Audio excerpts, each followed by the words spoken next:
Marvel and the Russo brothers did an amazing job with the Avengers Infinity War, dealing with dozens of heroes, a plot 10 years in the making, and the most devastating supervillain yet was no easy task. Once the dust has settled from our awe and excitement, there are still a few things from the movie that make no sense. Beg your pardon. And leave us with more questions than answers. Before you watch, click subscribe. You'll join our notification squad and be the first to know of new Screen Rant content. Hulk hides away. Out of all the heroes we would expect to cower away from Thanos, we never thought it would be the Incredible Hulk. After Thanos absolutely destroys the Green Monster, Bruce Banner struggles to Hulk up for the rest of the movie. The Hulk's performance issues would make more sense if he had never struggled in a battle before, but this is not the case. The Hulk has taken on the likes of Thor and Abomination. Just before the events of Infinity War, Hulk went one-on-one with the giant Fenris wolf in Thor Ragnarok. The wolf actually pierced the Hulk's skin, but he was still able to fight back. A quick attack from Thanos shouldn't have kept him hidden for so long. Fine. I'll do it myself.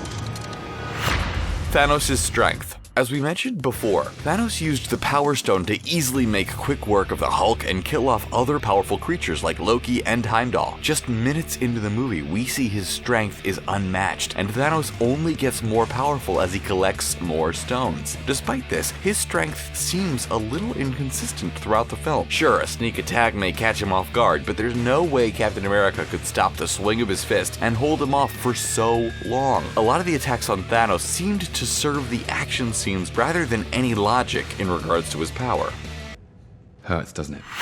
Loki's poor planning. Throughout 3 Thor films and the first Avengers movies, Loki has been shown as a man who plans ahead, has layers to his plans, and is rarely tricked by anyone else. He went out of his way to get captured by the Avengers, cloaked himself as his father, and has faked his own death multiple times. When it comes to dealing with Thanos, Loki seems like a bumbling fool. Loki's hidden blade was a rushed trick and a huge mistake, which led to his death, a death that the older and more evil Loki would have never been a victim of.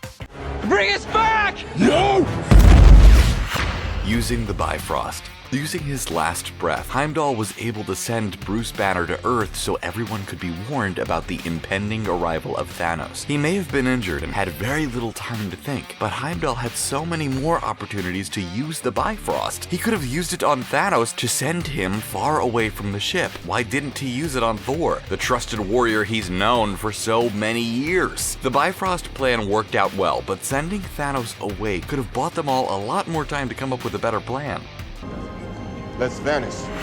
Agents laying low. In the Infinity War post-credits scene, we catch up with Nick Fury and Maria Hill. The cameos were great, and it was nice to see Fury come back into the fold again. We were just left with one major question. Where were they for the rest of the movie? Clearly, the alien invasion didn't go unnoticed, especially in New York City, and these agents should have been alerted about the mass chaos and destruction. Unlike Ant-Man and Hawkeye, the characters clearly weren't on hiatus, and may have been around to help out the Avengers along the way. At least we got to see a distress call placed to Captain Marvel before Fury withers away.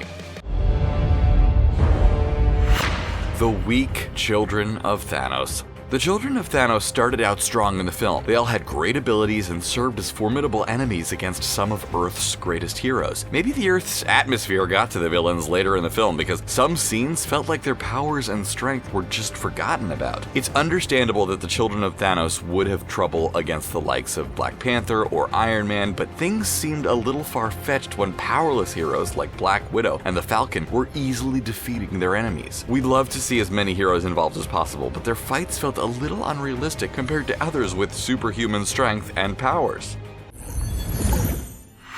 Closing portals. Doctor Strange provided a lot of great moments in Infinity War. His battle with Thanos was great, and the use of magic expanded upon his impressive skills already seen in the Doctor Strange solo film. In Avengers Infinity War, Doctor Strange uses portals to help characters get from place to place. Why didn't he try this with Thanos? Doctor Strange could have cut the gauntlet right off his arm, or even decapitated Thanos if he wanted. Instead, he used it to help Spider-Man and Iron Man battle him without much success. You are failing!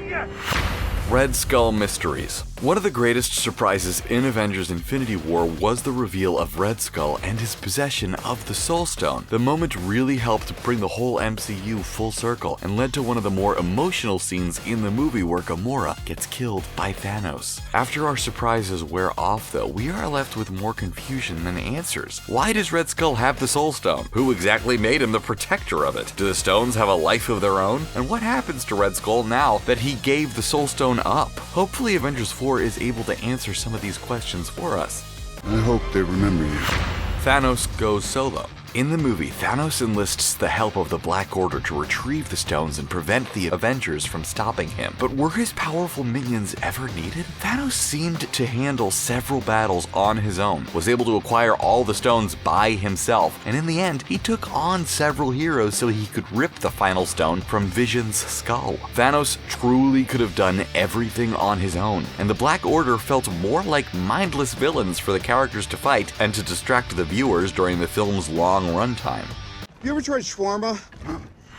The luckiest Avengers. The great climactic moment in Infinity War comes when Thanos snaps his fingers, killing off half the population of the universe. We watch and see as hero after hero slowly fade to dust as only a few are left standing. If you placed your bets on the original Avengers, then you would have gotten paid a nice chunk of change because miraculously, all of the original members managed to survive. Not only did this feel a little contrived, but it kind of makes it obvious a majority of them will play a sacrificial role when it comes to resurrecting the other dead heroes in the Avengers 4. The original Avengers seemed a little too lucky. Couldn't they have had Captain America or Iron Man get killed off after all this time? Well, you're not wrong.